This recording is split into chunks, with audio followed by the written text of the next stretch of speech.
I'm your friend, Dr. Charles Apoki. What do you do when you feel dissatisfied with your current situation? When it seems you are not making progress? When it seems as if your car of your destiny is parked by the roadside and vehicles are speeding past you?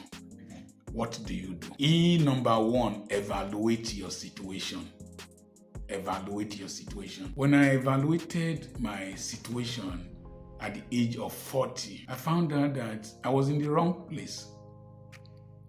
I was in a place where intellectualism was not appreciated. People they hardly read. They are more interested in business. Money was the prime factor.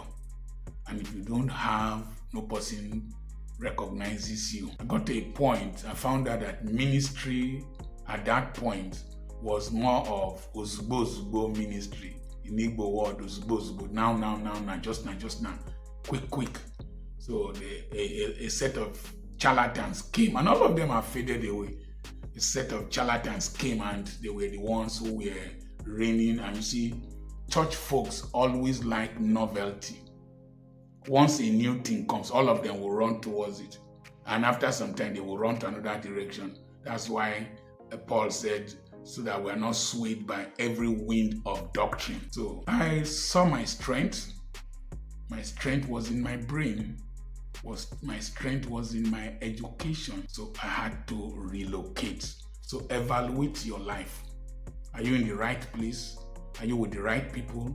Are you doing the right thing? Are you getting the right results? Number two, I put my education to work. That is to say, it is true I'm going to preach the gospel. I must find an area where I have a comparative advantage.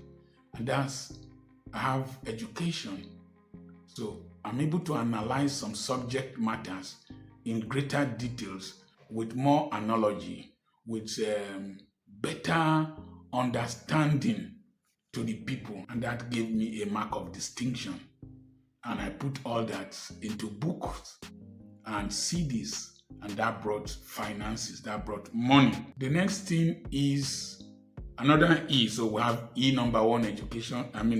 Evaluate. E number two, your education.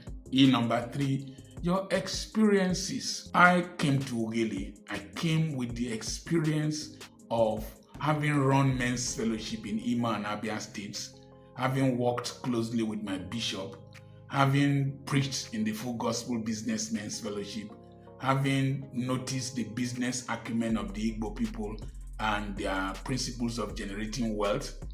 I also came and I started traveling extensively around Africa, and the experiences I gathered by observation, by travel, helped me. The experience I gathered in setting up the Word of Faith School at Aba helped me.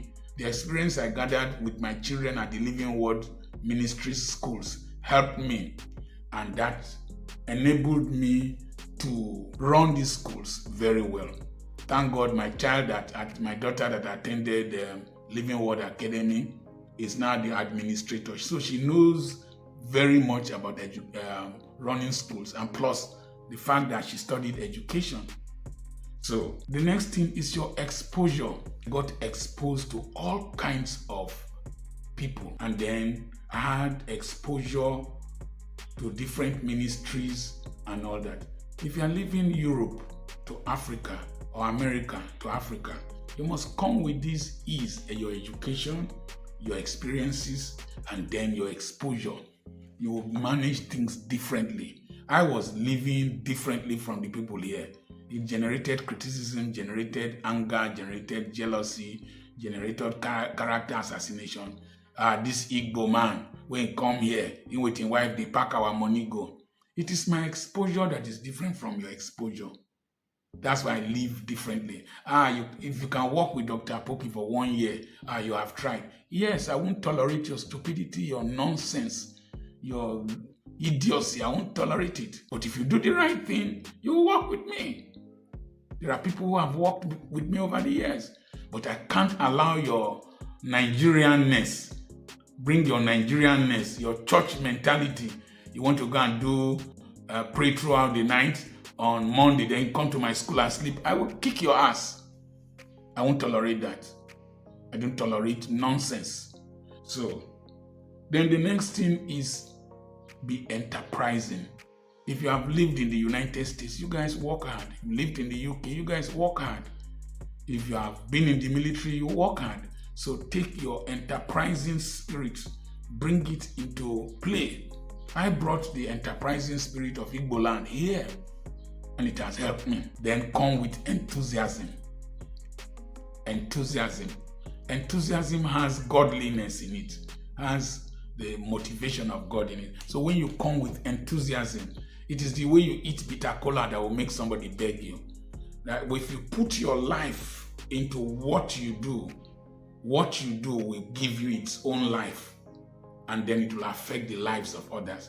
I put my life, I do it as if it's my last chance. I do it as if I have no second chance to make a first impression. According to Rod Stewart, the first cut is the deepest. People use halo effect. They always appraise you and assess you based on your previous performances or services or attitude. So come do small things with great mindsets. What you need to do if you are coming from the diaspora to Africa, if you are relocating to the suburban economy like as I did, do what illiterates are not doing well with a great mindset, and money and influence will flow in your direction. I'm already giving some tips from the seminar that is coming up on the 8th and on the 9th of November, becoming a person of influence. God has just transformed my life within a space of years, and you too